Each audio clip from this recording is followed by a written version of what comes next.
స్తుతి శతకంలోని 43వ శ్లోకం ఈ రోజున భావార్థం చెప్పుకోవాలి. అనాద్యంతా కాచిత్ సుజన నయనానంద జనని నిరుంధానా కాంతిం నిజ రుచి విలాసైర్జలముచాం స్మరారేః తారల్యం మనసి జనయంతి స్వయమహో గలత్కంపా శంపా పరిలసతి కంపా పరిసరే. అమ్మవారు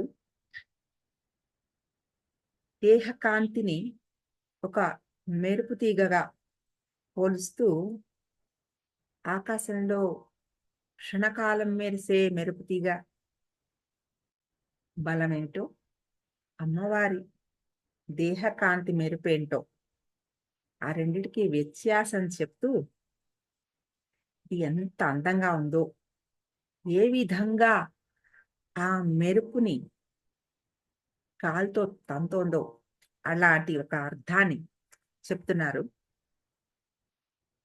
అనాద్యంత ప్రతి పద అర్థం అనాద్యంత అంటే ఆది అంతము లేనట్టి, సుజన సజ్జనుల సత్పురుషుల, నయన కన్నులకు, ఆనంద జనని ఆనందమును కలిగించునట్టియు, నిజ రుచి విలాసై తన నిజ రుచి అంటే తన నిజ అంటే తన రుచి విలాసై కాంతి విలాసములతో తన దేహకాంతి విలాసముతో జలముచాం జలముచాం అంటే మేఘాలు, నిండా నీరు ఉన్న మేఘాలు అన్నమాట. మేఘముల యొక్క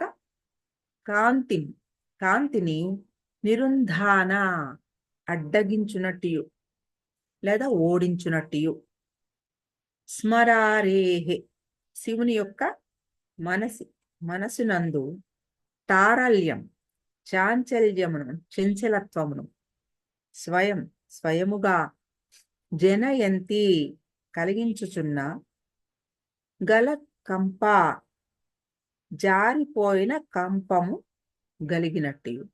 కంపము అంటే ఒక ఆందోళన లేదా ఒక వణుకు కదలిక, అటువంటి జారిపోయిన ఆందోళన కలిగినట్టు, కాచిత్ అంటే ఒకానొక వివరింపలేని, శంప మెరుపు తీగ విద్యుల్లత, కంపా పరిసరే కంపానదీ తీరమున కంపానదీ పరిసరమున, పరిలసతి ప్రకాశించుచున్నది.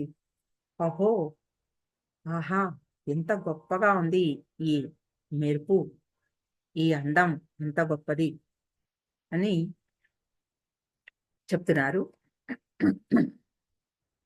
ఆకాశంలో మెరుపు తీగ క్షణకాలం, కానీ ఈ అమ్మవారి యొక్క మెరుపు తలుచుకున్నప్పుడల్లా ఒక్కసారి గుళ్ళో మీరు క్షణకాలమే చూసొచ్చిన బయటకు వచ్చిన తర్వాత కూడా మీ మనసు నిండా నిండిపోయి ఉండే ఒక మెరుపు ఈవిడ. ఈ ఆనందం ఏమిటంటే సుజన నయన ఆనంద జనని. ఆనందం అనేది కొంచెం ఎక్కువ కాలం నిలబడి ఉండేది, అంటే నా క్షణంలో పోయేది కాదు. అటువంటి ఆనందాన్ని జనని ఆనంద జనని అంటే ఆనందాన్ని కల్పించేది, పుట్టించేది ఆవిడనమాట. అది మొదటి నుంచి అర్థాన్ని చెప్పుకుంటే అనాద్యంత ఆది అంతము. ఆది అంటే మొదలు, అంతం అంటే చివర. ఒక జీవి కాలంలో ఆది అంతం అంటే పుట్టుక చావు, ఇవి రెండు సాధారణం. ఒక జీవికి పుట్టుక ఉంటే చావు ఉంటుంది, చావు అయిన తర్వాత పుట్టుక వస్తుంది. ఈ రెండిటికి మధ్యలో ఉన్నదే జీవితం. ఈ జీవితం మధ్య భాగం. ఈ మధ్య భాగంలో చేసే కార్యక్రమాలే జీవికి ఏదైనా ఆ ప్రణాళిక, జీవి ప్రణాళిక అంతా ఆ మధ్యలో ఉన్నదే. ఏదైతే పుట్టినప్పుడు ఏమీ తెలియదు, పోయేది తెలియదు, పుట్టేది తెలీదు, పోయేది తెలీదు. మధ్యలో ఉన్న కాలం అంతా చేసే దుష్కృత్యాలో, సుకృతాలో. దుష్కృత్యాలైతే దుర్జనులు, సుకృతాలైతే సుజనులు. ఇవి చేస్తూ ఉండడమే ఒక జీవి యొక్క లక్షణం. పుట్టుక ఉంటే చావు ఖచ్చితంగా ఉంటుంది. అందరికీ మనం గట్టిగా అనుకోని విషయం ఏమిటంటే, చనిపోయిన వాడికి ఖచ్చితంగా పుట్టుకుంది. జాతస్య హి ధ్రువో మృత్యు ధ్రువం జన్మ మృత్యుస్య చ. అవి పుట్టిన వాళ్ళకి ఖచ్చితమైన ఆ మరణం ఎలా ఉందో, మరణించిన వాళ్ళకి కూడా పుట్టుక ఖచ్చితంగా ఉంది. ఇది మనం ఎరగమేమో అనుకుంటాం, కానీ తెలుసుకోవాల్సిన విషయం. ఇవి ఆది అంతం ఒక జీవికి. ఇటువంటి ఈ మధ్య కాలంలో సుజనులు ఏం చేస్తారు? తన చుట్టూ ఉన్న వాళ్ళకి కొన్ని మంచి విషయాలు, వాళ్ళు ఆనందాన్ని పొందుతూ, చుట్టూ ఉన్న వారి యొక్క ఆనందాన్ని కూడా దృష్టిలో పెట్టుకుని, వారి యొక్క వృద్ధికి, పురోగతికి తన సొంతమే కాకుండా చుట్టూ ఉన్న వాళ్ళ అభివృద్ధికి కూడా ఆలోచించి కారణభూతులయ్యేవాళ్ళు సుజనులు. ఆ సుజనులు అంటే ఇలా ఆది అంతము మధ్యలో ఉన్నవాళ్ళు. వాళ్ళు చేయగలిగిన కార్యక్రమాలకి, ఆ సుకృతాలకి వాళ్ళని మనం సుజనులు అంటున్నాం. ఇలా వీళ్ళు చేసే ఈ ఆనందం పక్కకు పెడితే, ఆది అంతము లేని అమ్మవారికి ఆది అంతం లేకపోతే మధ్య కూడా లేదు. అంతే కదా! ఒక 2 గీతలుంటే మధ్య భాగం మనం ఒక గీత మొదలు చివర ఉంటే మధ్య భాగం మనం డిసైడ్ చేయొచ్చు.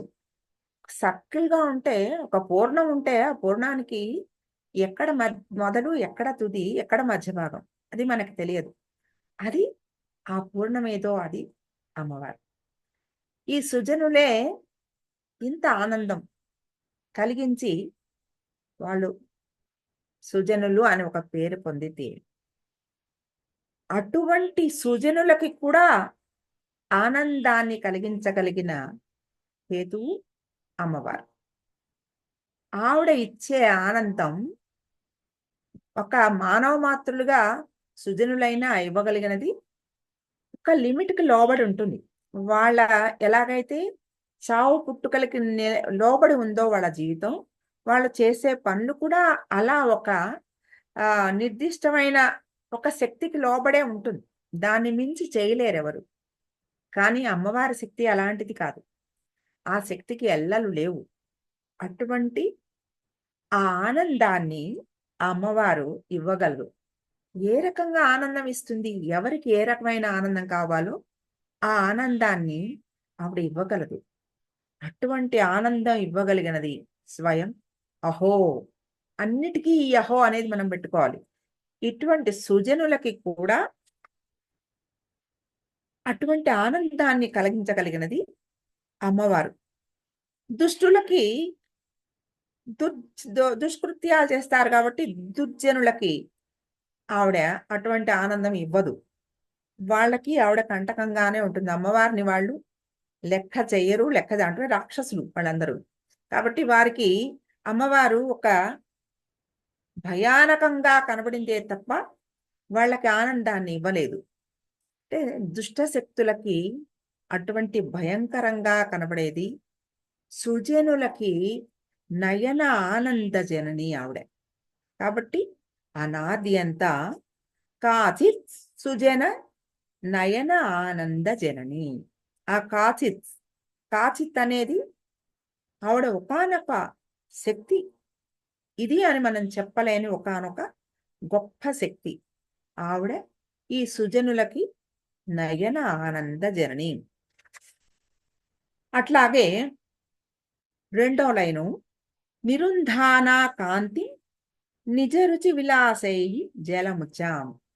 నిండుగా నీటితో ఉండిన నల్లటి మేఘాల కాంతి, అమ్మవారి దేహ కాంతి అటువంటి ఆకుపచ్చ, నలుపు, ముదురు ఆకుపచ్చ అలా ఒక నల్లటి దేహ కాంతి అని చెప్పుకున్నాం కదా!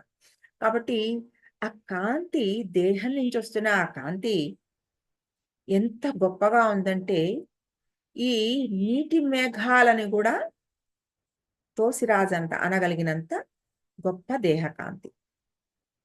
అంటే వీటిలతో మనకి ఏం చెప్తున్నారో మీరు అర్థం చేసుకోండి. ఒక రూపాన్ని మనకి క్రియేట్ చెయ్యాలని చేస్తూ, ఈ రూపానికి ఇంకా అధికమైన శక్తి, ఈ రూపం నీకొక ఊహకి మాత్రమే, ఆ శక్తి ఏదో కాచిది. నీకు తెలియదు అదెంతో. కాబట్టి నువ్వు దేన్ని చూసినా, విశ్వంలో దేన్ని చూసినా నువ్వు ఆ శక్తి యొక్క ఆ ప్రభావాన్ని నువ్వు పొందగలవు. ఆ శక్తి యొక్క ఆ ఆనందాన్ని నువ్వు పొందగలవు. నీ మనసుని బట్టి అని చెప్తున్నారు. ఒక మేఘాన్ని చూస్తే, అరే! ఈ మేఘం కాంతి, అమ్మవారి కాంతి ఇంతకన్నా ఎక్కువ కాంతి అని చెప్పుకోగలిగిన, తెలుసుకోగలిగిన ఒక భావాన్ని మనకి ఇస్తున్నారు. తన నిజ రుచి విలాసేహి జలముచాం, తన యొక్క కాంతితోటి ఆ మేఘ కాంతిని అడ్డగిస్తోంది అంటున్నారు. తర్వాత మేఘాలకి కూడా సుజన అనే పదం వర్తిస్తుంది. ఎందుకంటే సుజనులు అంటే ఎవరు ఏమనుకున్నాం? పరోపకారం చేస్తున్న వాళ్ళు, ఆ ఉపకార బుద్ధి కలిగిన వాళ్ళు. మేఘాలు కూడా అంతే కదా! హ్మ్. వర్షాపాతమే ఒక ప్రాణికోటికి కావాల్సింది. వర్షాపాతం లేకపోతే చాలా కష్టం. కాబట్టి ఆ వర్షం వల్ల, వర్షాభావం అంటే వర్షం లేకపోతే ఇది డ్రాట్ వస్తుంది కదా! ఇంకా కరువు అన్నీ మొదలైపోతాయి. కాబట్టి అన్నిటికీ మొదలు నీరు, వర్షం ఉండాలి. అటువంటి నీటి మేఘాలు లేకపోతే చాలా కష్టం. కాబట్టి ఆ సృజన అనేది మేఘాలకి గూడా వర్తిస్తుంది. అటువంటి ఉపకారం చేస్తున్న మేఘాల కాంతి కంటే కూడా అమ్మవారి కాంతి గొప్పది.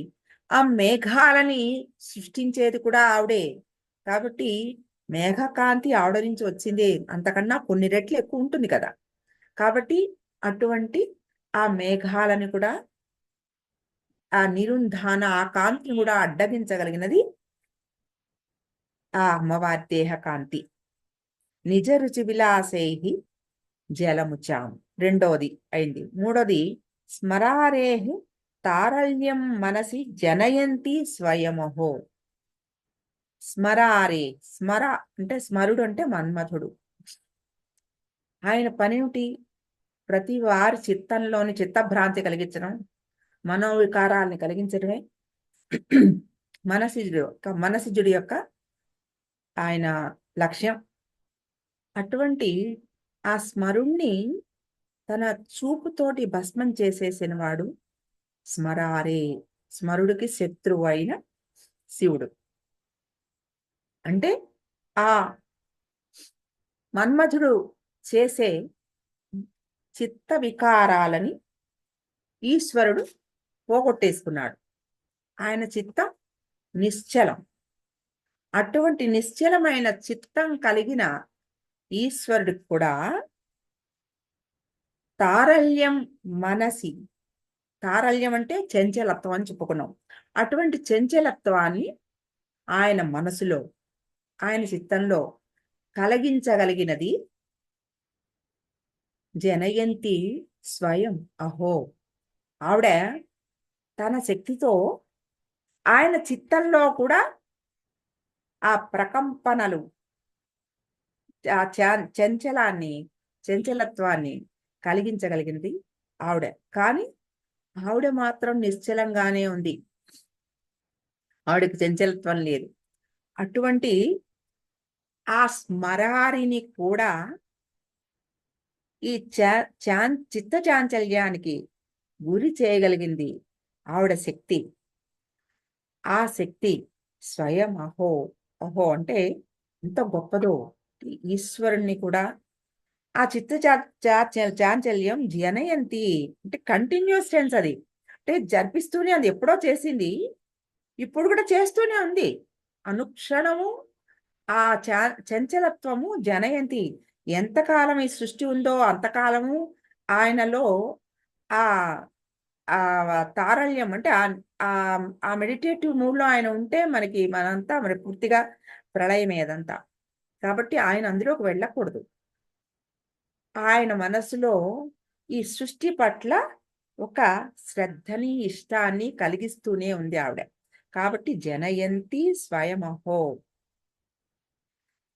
తర్వాత నాలుగవ పదం పా పాదం గలత్కంప శంప పరిలసతి కంపా పరిసరే. శంప అంటే మెరుపు తీగ అని చెప్పుకున్నాం. తటిల్లేఖ. ఆ తటిల్లేఖ ఆవిడ ఒక మెరుపు తీగ. అంటే ఒక మెరుపుకి ఎంత అంటే మెరుపు సూర్య, చంద్ర, అగ్నులతో కలిసిన కాంతి లాంటిదది. కాబట్టి ఆ 3 కలిసినదే అమ్మవారి శక్తి గూడా. కానీ తటిల్లేఖ, శంపాలత ఇవన్నీ అంటారు. ఈ శంప మెరుపు ఒక్క క్షణం కనబడి ఆకాశంలో మాయమైపోతుంది. ఆహ్, ఎంతో చాలా తక్కువ టైం. ఆ శంప అలా ఒక్క క్షణంలో ఎందుకు కనబడి వెళ్ళిపోతుందంటే భయంట ఆవిడకి. ఎక్కువ సేపు కనబడదు. ఆ శంపకి భయం. మెరుపుతీగ ఆ క్షణంలో చూడండి ఎవరికైనా సరే కొంచెం భయం కలిగితే వాళ్ళు ఎవరినైనా చూస్తే భయపడితే వాళ్ళు బయటికి రారు. లోపలికెళ్ళిపోతారు. తప్పించుకుంటూ ఉంటారు. మనుషుల దగ్గరికి రావడానికి ఇష్టపడరు. అలాగా ఈ జనాలంటే భయపడిన శంప లోపలికి వెళ్ళిపోతుంటదట. కనపడదట. అటువంటి ఆ క్షణకాల దర్శనానికి భయం ఒక కారణం అని చెప్పారు. అలాగే రాజ అంతఃపురంలో స్త్రీలు, ఆ రాణీలు బయటికి రారెక్కువ. చాలా తక్కువ కనపడతారు. అందులో ఈవిడ ఆయన పట్టమహిషి, త్రిభువన మహిషి ఆవిడ. ఆ 3 ముల్లోకాలకి పతి అయిన ఆయన యొక్క పట్టమహిషి ఈవిడ. ఈవిడ మరి బయట ఎక్కువ మరి పట్టమహిషులు అస్సలు కనపడరు. కానీ బయట జనం అందరూ అబ్బా! రాణిగారిని చూస్తే బావుండు. ఆవిడొకసారి కనబడితే బావుండు అనుకుంటూ ఉంటారట. ఎక్కువ కనబడిన వాళ్ళని చూడాలని చాలా కోరికుంటుంది జనానికి. ఎవరైతే ఎక్కువ కనపడరో, ఎప్పుడో ఒకసారి దర్శనమిస్తారో, అలాంటి వాళ్ళని చూడాలని, వాళ్ళొస్తున్నారట మనం వెళ్లి చూసొద్దాం అనుకుంటారు. అటువంటి దర్శనం కోసం మామూలు మానవ మాత్రుల దర్శనం కోసమే అందరూ ఎగబడితే, అమ్మవారి దర్శనానికి మరి ఎంత అందరూ ఎంత కోరుకుంటారు. కాబట్టి అటువంటి పట్టమహిషి ఈవిడ. కానీ ప్రతిదానికి ఒక వ్యతిరేకమే చెప్తున్నారు. ఇప్పుడు సుజన అనాద్యంత ఆద్యంతాలు ఉన్న సుజనులు చేసే కార్యక్రమాల కన్నా, సుకృతాల కన్నా అమ్మవారు చాలా ఎక్కువ చేస్తదన్నారు. మేఘాల కాంతిని మించిన దేహ కాంతి అని చెప్పారు. అలాగే ఆవిడ నిశ్చలంగా ఉంటూ స్మరారి అయిన శివుని చిత్తాన్ని చాంచల్యానికి గురి చేస్తోందంటున్నారు. గలత్ కంప శంప అంటే ఈ మహారాణులకి కొన్ని నియమాలుంటాయి కదా! అటువంటి నియమాలని గలత్ కంప అంటే వదిలేసి ఆ కంపా పరిసరే పరిలసతి ఎప్పుడు తలుచుకుంటే అప్పుడు ఆ కంపా పరిసరంలో ఆవిడ కనబడుతూనే ఉంటుందిట. అంటే ఒక రూల్ ప్రకారం ఆవిడకు కనపడకూడదు. కానీ సుజనులకి సుజన నయనానంద జనని అని చెప్పుకున్నాం కదా! మళ్ళీ అక్కడ అదొక క్లాజ్ ఉంది. ఆ ప్రకారం ఎవరైతే సుజనులు ఆ కంపా పరిసర ప్రాంతంలో ఎప్పుడు ఆవిడని తలుచుకుంటారో అప్పుడు ఆవిడ వాళ్ళకి కనపడుతూ ఉంటుందిట. గలత్కంప అంటే ఆ రూల్స్ అన్నిటిని కూడా అవి తీసేసి, వాటిని వదిలేసి, ఎవరైతే ఆర్తిగా పిలుస్తున్నారో, ఎవరైతే శరణాగతి చేస్తున్నారో, ఎవరైతే సుజనులని పిలువబడుతున్నారో వాళ్ళకి అంటే ఈ దానికి అస్సలు అర్థం ఏమిటంటే వణుకు, ఒక వణుకు గలిగిన. ఆ వణుకు అనేది ఎప్పుడొస్తుంది? భయంతో వణుకొస్తుంది. ఈ గలత్కంప అనే మాటకి ఆవిడకేం వణుకు? ఆవిడకేం భయం? దేనికైనా ఆవిడ ఏది చేసినా ఆవిడ చెల్లును. కాబట్టి ఆవిడ గలత్కంప. ఆవిడకి ఇవన్నీ ఏమీ లేవు. అటువంటి ఎప్పుడూ ప్రకాశిస్తూ ఆ శంప, గలత్కంప. ఈ మామూలుగా శంప అని మనం చెప్పుకున్నప్పుడు, మెరుపు తీగ అని చెప్పుకున్నప్పుడు, ఆ మెరుపు తీగ ఒక క్షణమే ప్రకాశిస్తుంది. ఆ ప్రకాశించడానికి కారణం భయమేమో అనుకున్నాం. అప్పుడు అది గలత్కంప, శంప. అది అది శంప, కంప. అంటే భయంతో కూడిన శంప. భయంతో కంప కూడినది, ఆ కంపతో కూడినది శంప. ఈవిడ గలత్కంప, శంప. ఈ భయాల్ని వీడిన లేదా తన నుంచి ఏ రకమైన ఏ ర ఏ కట్టడి లేని శక్తి ఆవిడ. అటువంటి గలత్కంప, శంప అనుక్షణం ఎప్పుడూ కనబడేది ఆ మెరుపు. ఒక్క ఆ క్షణంలో ఆకాశంలో కనపడే శంపకి, ఈ శంపకి ఎంత వ్యత్యాసం ఉందో, ఏ రకమైన వ్యత్యాసం ఉందో అది ఇందులో చెప్తూ, మరి ఈ శక్తినే మీరు వెళ్ళి గుళ్ళో దర్శనం చేసుకొచ్చినప్పుడు, ఆ శక్తి ఆ క్షణంలోనే మీరు దర్శనం చేసుకొస్తారు. వచ్చినా మీరు ఎప్పుడు తలుచుకున్నా అక్కడ మీరు కంచి వెళ్లారనుకోండి అమ్మవారి దర్శనం చేసుకొస్తే, మీరు ఈ క్షణంలో ఇక్కడ కూర్చుంటే కూడా మీ కంటి ముందర అమ్మవారి సాక్షాత్కారం అవుతుంది. అలా మీరు తలుచుకోవచ్చు. ఆవిడ రూపం మీకు కనబడుతూనే ఉంటుంది. అంటే అది ఆ శంప అనుక్షణం మెరిసేది. సుజనులకి వాళ్ళ దృష్టిలో, వాళ్ళ మనసులో ఎప్పుడూ మెదులుతూ ఉండేది. అటువంటి శంప జీవులకి ఈ కంప అంటే ఒక భయం అని కూడా చెప్పుకున్నాం కదా! జీవులలో ఒక భయం ఉంటుంది. ఆవిడ కంపరహిత అని చెప్పుకున్నాం కదా! ఆవిడకి ఆ భయం లేదు.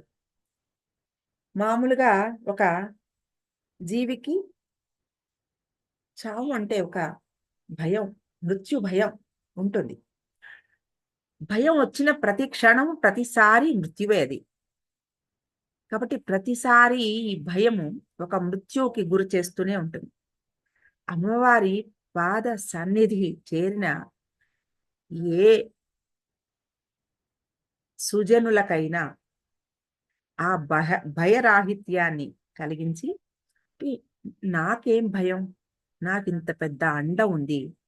ఇటువంటి నీడలో నేనున్నాను. ఇటువంటి పాద నీడలో నేనున్నాను. నాకేం భయం" అని ఆ జీవికి కలిగి సంసార భయము, తాపత్రయము తొలగిపోతాయట. అటువంటి భయరాహిత్యాన్ని అమ్మవారు గలత్కంప అనే పదంలో ఈ ఎవరైతే భక్తులున్నారో, సాధకులున్నారో వాళ్ళకి ఆ భయాన్ని కూడా పోగొట్టి, వారికి తన శరణాగతిలో ధైర్యాన్ని, ఆనందాన్ని కలగచేస్తుంది. ఎటువంటి ఆనందం! అహో! ఎంత గొప్ప ఆనందమో! ఇది ఏ శక్తి? కాచేత్ ఒకానొక శక్తి. అది ఇది అని వివరింపలేం. అది వివరింపలేనంత గొప్ప శక్తి. నా చేతన అయిన శక్తి కాదు. అటువంటి ఆ శక్తి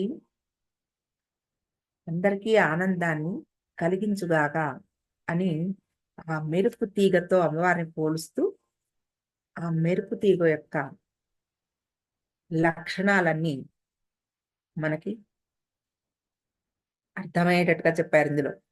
హ్మ్.